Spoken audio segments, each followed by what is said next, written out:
Hello, ABL TV television listeners. You are welcome once again to Health Matters. Health is wealth and wealth is health. I'm your host, Sakyibea. So please don't forget to follow us on Facebook, YouTube, and all the social media handlers. And also you can watch us live 24/7 on Freeview and on IPTV, which you can watch us on www.abl television. Today we are going to talk about diabetes, and I'm happy to have my co-host with me today, Gladys, who is going to help us to discuss about the topic. You are welcome, Gladys. Thank you, Amma. So when we say diabetes, what is diabetes? So diabetes, simply put, is when you have too much sugar, glucose in your blood. Simply put, is diabetes. So you have too much glucose in your blood, glucose sugar in your blood. Oh. Yeah. Oh, so that's why I remember when we were growing up, they said, oh, diabetes is a sugar disease. Yes. So that's where it comes from. Yes. So my grandma would say, a Sakyibea, and I say, a Sakyibea, the rich man disease, because in the olden days, sugar was quite expensive, and it was the rich man who could afford sugar. Oh, yeah, that makes sense. But not knowing the rich man's food, which is the sugar, was rather causing harm to our body, isn't it? Exactly. So viewers, if not eating right. If not eating right. So viewers, before we continue, I would like you to just share, like, comment, and press the notification button so that others can also come and listen to what we are going to talk about. So how many types of diabetes do we have? I know we are diabetes, but then, and I know we have types. Yeah. So we have type 1 and type 2, mainly called and gestational diabetes, which is mainly during pregnancy. It's pregnancy only induced, which is gestational diabetes, and after pregnancy it usually goes. And we can talk about that later. Yes, so viewers, we have type 1 and type 2 diabetes, and as in pregnancy, when you hear gestational diabetes, it's the same as the diabetes, but this is induced when you are pregnant. But today mainly we'll be focusing on type 1 diabetes, as it's a broad topic, and we want everyone to understand the information, so that if you all find yourself in this category, at least you get more information from what we are going to discuss today. So what's type 1 diabetes? The type 1 diabetes is when the body immune attack the cells that produces insulin. So insulin is a hormone that is produced by the pancreas, and insulin has an important job to do. So what it does is it carries the glucose from the food that we've eaten, and then it is sent into the cells to produce energy for us to function.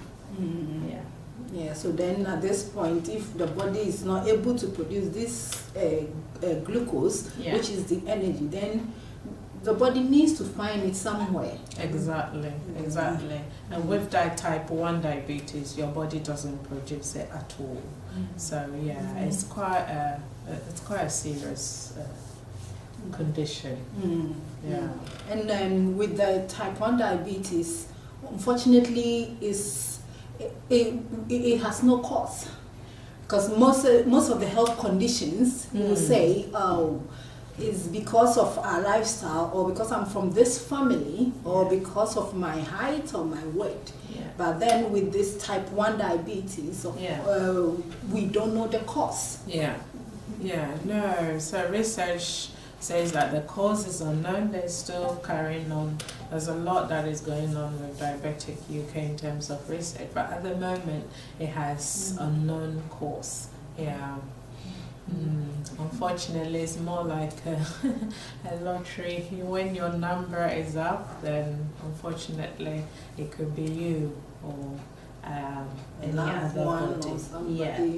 But what is much peculiar about type 1 diabetes is it usually affects people when they're young. So you have the children, and usually about 40 or below, it's when you do have type 1 diabetes. Yeah. Oh, okay. And do we know the figures? I think roughly Diabetic UK highlight that about 8% of diabetic cases in UK account for type 1 diabetes. 8%. 8%. Yeah. When we say percentage, those who know their figures, when you hear 8%, you might think it's a few numbers, but in looking at the diabetic UK society, comparing 8%, it's a huge number. If you want to know the accurate number, it's a huge number. Yeah. So if we don't know the causes of type 1 diabetes, how can someone know that they have type 1 diabetes? Yeah. What are some of the signs and symptoms? So some of the symptoms, one major one will be weeing a lot, passing urine. So you feel if you go into the toilet often to wee, not because you've drunk a lot of water, but at night time as well. It's a sign that it does need checking. It could be any other thing, as you said before. Most of the symptoms is similar to other illnesses, but if you are weeing a lot at night, it's worth going to check, because when we said that the sugar level is quite high, the body has its way of it does need to carry on function. So it goes, okay, I've got too much sugar here, what should I do? I need to get rid of it. Okay, it can't go in the cell because there's a blockade, there's no insulin to take it there. So where can I go? It goes through the kidneys, where urine is made. So all the sugar is diverted to the kidneys, so hence you want to wee all the time, because urine is being made a lot in the kidney. Then I remember when we were coming, we gave an example as like when you have a flooded room. Yes. So you have, the room is flooded, so the water is contained there. So that's your sugar level is going up. It's in the body. It has nowhere to go. When you open the door, the flood, it has places to escape. So in order to escape, it opens the door to go into the kidneys to make more urine. Yeah, and also some of the signs can also be when you feel weak. So constant weakness. Let's say you've had tiredness. You've slept as like you're normal, you as much you can. It's not because you are working hard and all that, but then constant tiredness as well can be a sign of having type 1 diabetes. Exactly. Because you remember we said that glucose has a major role to play in our body.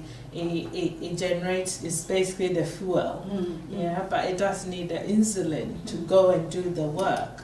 So if it's not, you've got no insulin, it means that the energy that the glucose should do is not doing. So what happens? You're not getting that energy. So then hence you feel weak, tired all the time.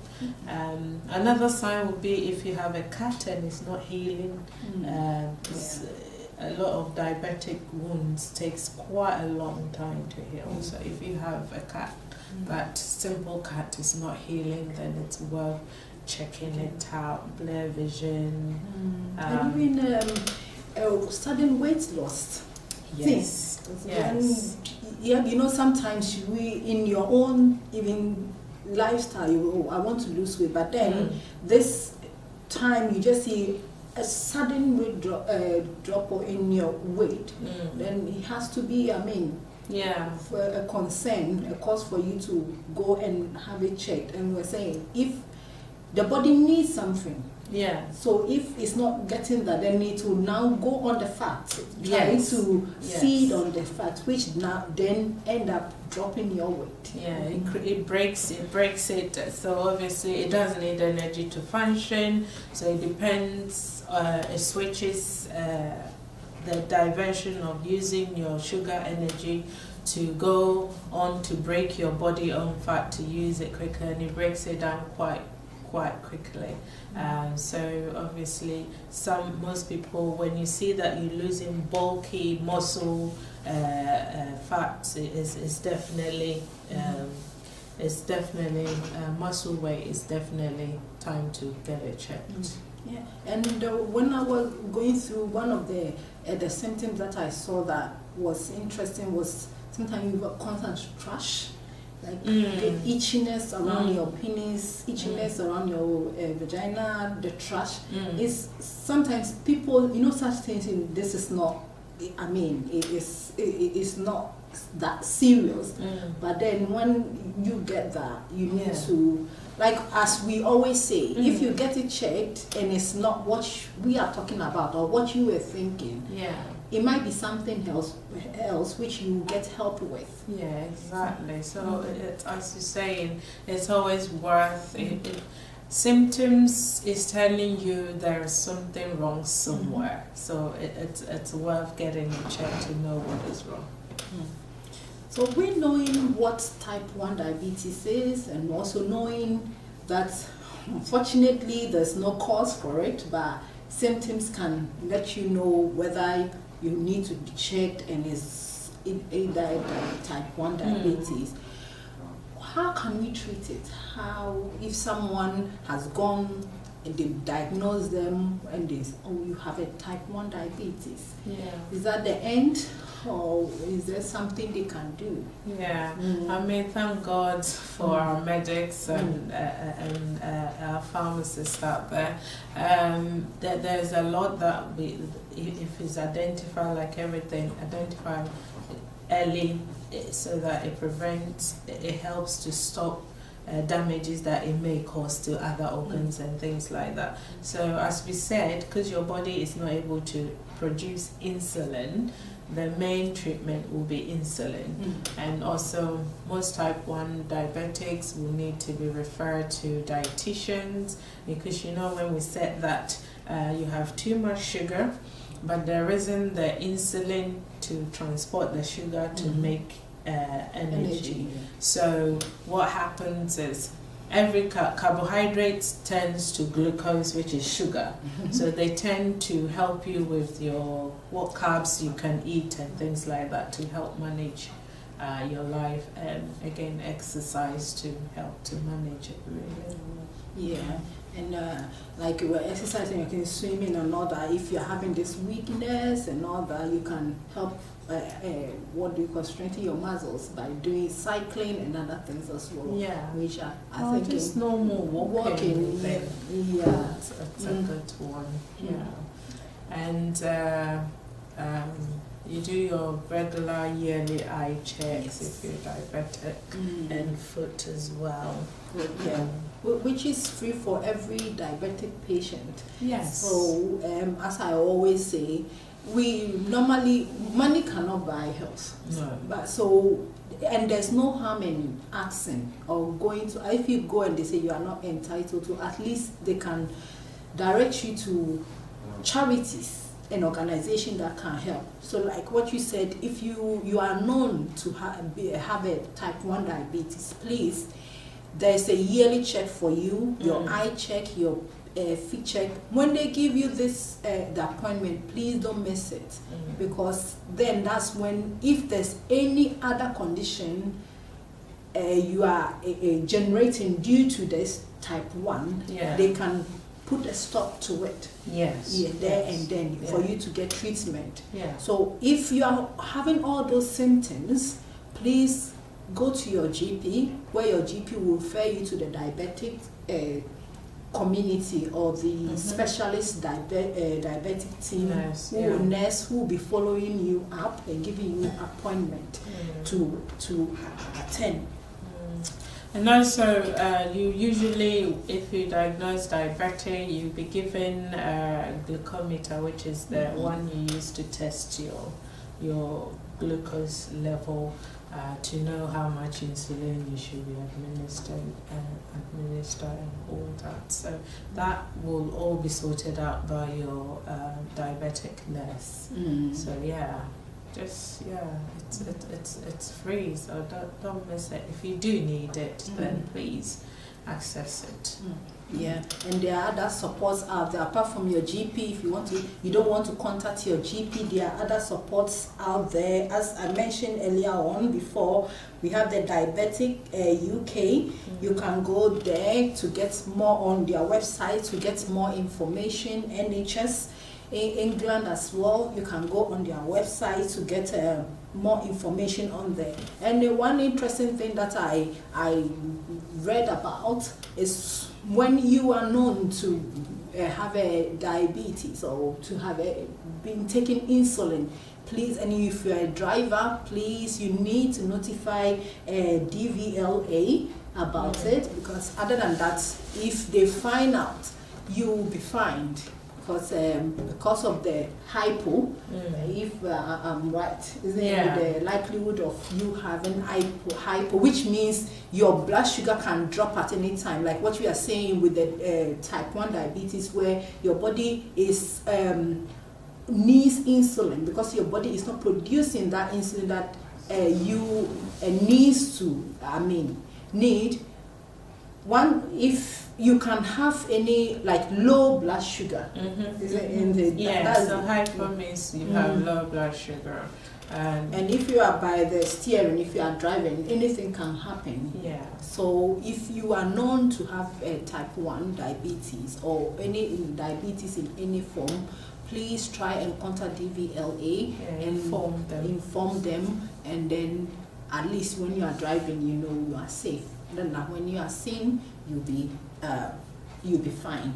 So ladies and gentlemen, if, as we talked about, continue to send in your feedback, continue to send in your comment, and part 2, where we'll be discussing about type 2 diabetes, we will share some of the comment and we'll answer some of the questions that you've put there. So don't forget to like, to share, comment, and press the notification button and invite others. You can share to others. Maybe someone is out there, they've newly be diagnosed with the type 1 diabetes and they don't know what to do. By you sharing it to them, it can help others. So thank you so much for listening to us, and we will see you on another day.